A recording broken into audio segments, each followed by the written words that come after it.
23শে জানুয়ারি অর্থাৎ নেতাজি সুভাষচন্দ্র বোসের 127তম জন্মজয়ন্তী উপলক্ষে উত্তর কলকাতার 32 নম্বর ওয়ার্ডের পৌর প্রতিনিধি শান্তিরঞ্জন কুণ্ডুর উদ্যোগে বিধাননগরের নবান্নের উদ্যানে অনুষ্ঠিত হল বার্ষিক ক্রীড়া প্রতিযোগিতা।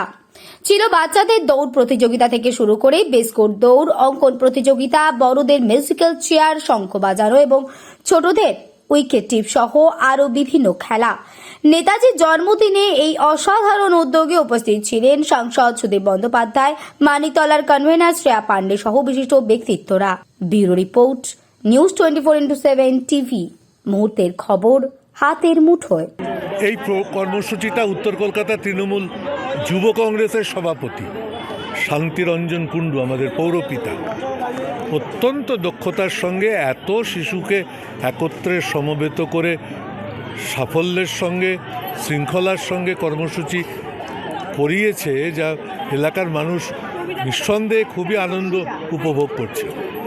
আমি তো এসে দেখলাম বসে আঁকা হচ্ছে, শঙ্খ বাজাও প্রতিযোগিতা হচ্ছে, মিউজিক্যাল চেয়ার হচ্ছে এবং এলাকার মানুষরা একেবারে এই সুন্দর ঠান্ডা সময় উপভোগ করছে মন প্রাণ দিয়ে।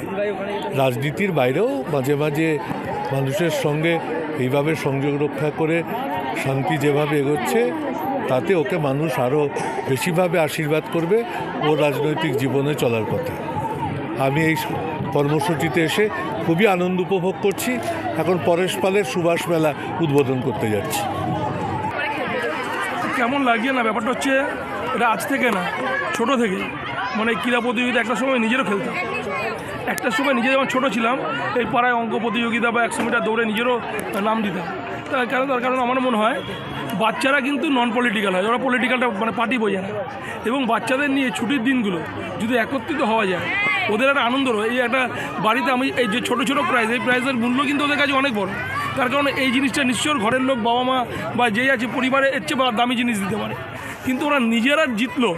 আমার মনে আছে আমার ঘরে এখনও একটা রাখা আছে, ঠিক আমি ক্লাস ওই 7 কি 8 পড়তাম, যে নিজে ক্রিকেট খেলে এক জায়গাতে একটা মেডেল পেয়েছিলাম, সেটা এখনও রাখা আছে। মানে এই মানে এটা নিজে খেলে নিজে জেতা। তো এই বাচ্চাগুলোর কাছে এটাই উপলব্ধি যে আমরা খেলে জিতেছি।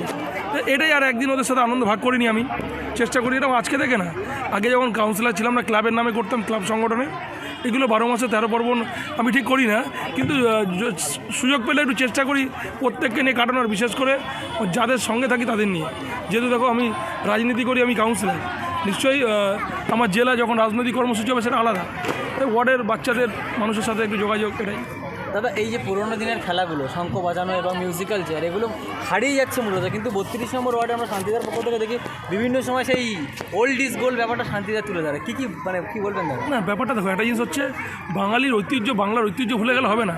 আমি নেতাজি সম্পর্কে কী বলছি, তার কারণ হচ্ছে আমাদের বাঙালি মনীষীদের অনেকে জানে না। যারা বাংলায় থাকে, যারা অবাঙালি আছে, হিন্দিভাষী আছে, গুজরাটি আছে, ইউপি আছে, বিহার থেকে আছে, ছত্তিশগড়, তারা বাংলার মনীষী সম্পর্কে, তারা তো রবীন্দ্রনাথকে চেনে, তারা 2-4 জনকে চেনে, বাদবাকি তারা হয়তো নেতাজিকে চেনে, চেনে, বাদবাকি মনীষী সম্পর্কে জানে না, ক্ষুদিরাম সম্পর্কে জানে না, প্রফুল্ল চাকি সম্পর্কে জানে না। তা আমাদের জেনারেশনকে যেমন জানানোর দরকার আছে, আর বাইরে থেকে যারা এখানে এসে বসবাস করছে তাদেরও জানানো আছে আমাদের মানে আমাদের কৃষ্টি, আমাদের সৃষ্টি, আমাদের ঐতিহ্য, আমাদের ইতিহাস। তার কারণ হচ্ছে বাংলা হচ্ছে একটা বিদ্রোহ, একটা সংগ্রামের জায়গা। বাংলা আমরা আজকে যেখানে বসে আছি, আমাদের পূর্বপুরুষ আমাদের ইতিহাস গড়ে গেছে, সেই ইতিহাসকে আরও বেশি করে মানুষের কাছে তুলে ধরতে হবে, এটাই। তুমি একটু আগে বললে যেমন রাজনীতি মানে নিজের জন্য নয়, সকলের জন্য। তো তোমার কি মনে হয় বাংলার রাজনীতিতে এরকম কোনো মানে প্রাদুর্ভাব বা কিছু এরকম ব্যাপার আছে? না, আমরা যেই দলটা করি তৃণমূল কংগ্রেস, আমাদের নেত্রীর নাম মমতা ব্যানার্জি। জবে থেকে আমার মনে হয় কলেজ ছাত্র রাজনীতি থেকে এই দলটা করি, আমি কংগ্রেস তৃণমূল কংগ্রেসটাই করি।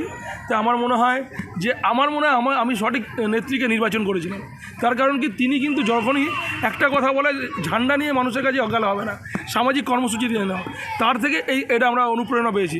নিশ্চয়ই তারপরে অঞ্চলে আমাদের বিধায়ক সাধন পান্ডে ছিলেন, সুদীপ বন্দ্যোপাধ্যায়ের মতন মানুষ আছে। তা সুতরাং আমরা আমাদের নেতাদের থেকে, আমাদের বর্তমান ছাত্র যুবর আমাদের আবেগ, আমাদের সেনাপতি অভিষেক ব্যানার্জি একই কথা বলে, শুধু রাজনীতি করা মানে মানুষের কাছে তৃণমূলে ঝান্ডা পৌঁছে দিলে হবে না।